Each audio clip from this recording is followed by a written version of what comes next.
kapuso, nakatutok pa rin po kayo sa Election 2010 special coverage at ihatid namin sa inyo ang report ni Julius Segovia. Latest update po yan sa Cavite. Julius, kamusta na dyan? Yes, Pia, nandito tayo ngayon sa Imus pero kani-kanina nga lamang napatakbo tayo sa Amadeo dahil sa tensyon doon. Mahigit isang oras ang layo ng Imus papuntang Amadeo. Nagkatensyon sa Amadeo, Cavite matapos ang insidente ng indiscriminate firing pasado alas 11 kagabi. Kinumpirma mismo ng hepe ng Amadeo PNP na si Chief Inspector Willie Salazar ang insidente ng pamamaril sa Amadeo Central Elementary School. Agad daw nilang kinurdo ng lugar, sinecure ang mga tao na nasa loob ng paaralan, pati na syempre ang mga election paraphernalia. Dinala rin nila ang mga electronic ER at pati na ang mga PCOS machine, pati na ang mga iba pang mga gamit sa eleksyon sa opisina ng Municipal Board of Canvassers. Hindi ko po siya masyadong ma-determine kasi andito po kami sa station. Kung narinig lang po kami ng putok, saka po kami nag-responde.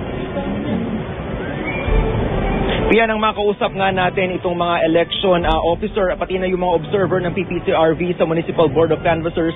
Tila kinakabahan sila doon sa nangyari nga kaninang insidente.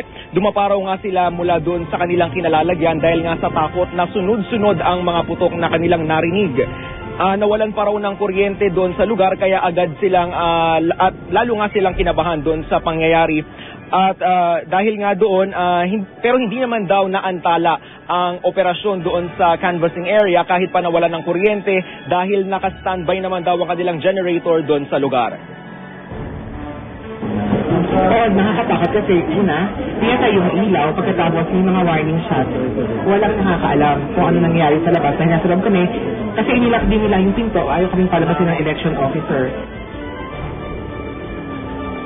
Pia, ang kasulukuyang mayor ng Amadeo na si Mayor OJ Ambagan ang itinuturo ng ilan doon na posibleng nasa likod di umano ng indiscriminate firing dahil sinasabi na hindi raw di umano matanggap nga nitong si Mayor OJ Ambagan ang pagkatalo ng kanyang kapatid na si JR sa pagkaalkalde. Last term na kasi ni Mayor OJ Ambagan bilang mayor nga ng Amadeo at ang kanyang kapatid na si JR ang itinakbo niya sa pagkaalkalde. Sinasabi na mahigit 900 ang lamang ng kanyang kalaban na si Benjarde Villanueva sa pagkaalkalde. Pero itinatanggi naman ni Mayor OJ Ambagan na sa kampo nila nagmula yung indiscriminate firing. Sinasabi niya na warning shot daw ito mula sa mga pulis dahil nga sa nangyaring tensyon doon kanina. Assign pulis sa akin, kung gusto niya yung tahimik lang, nag-warning shot lang siya. Isa lang nag-warning shot lang. Para at least tumigil kasi nakakagulo na nagsisigawan, ayaw naman natin ng so pabalik na kami dito, tapos isusugod, nag-ano lang sila, nag-warning shot. Yung mga tambang o yung mga no.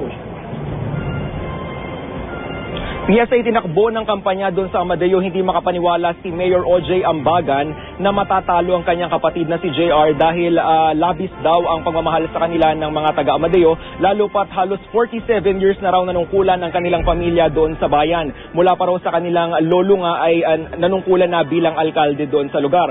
Gayunman, pupulungin daw niya ang kanilang mga legal team para nga kung ano yung susunod nilang hakbang dahil hindi sila makapaniwala na natalo nga itong kanyang kapatid doon sa lumalabas na initial result ng Municipal Certificate of Canvass. Kasi nga lumalabas doon na lamang ng mahigit 900 yung kanyang kalaban na si Benjarde Villanueva. Gayunman, sinabi naman ng Cavite PNP na bumuo na sila ng Special Investigation Task Group para nga maimbestigahan ang indiscriminate firing na naganap dito. Yan muna ang latest mula rito sa Cavite. Ako si Julio Segovia, nakatutok sa Election 2010.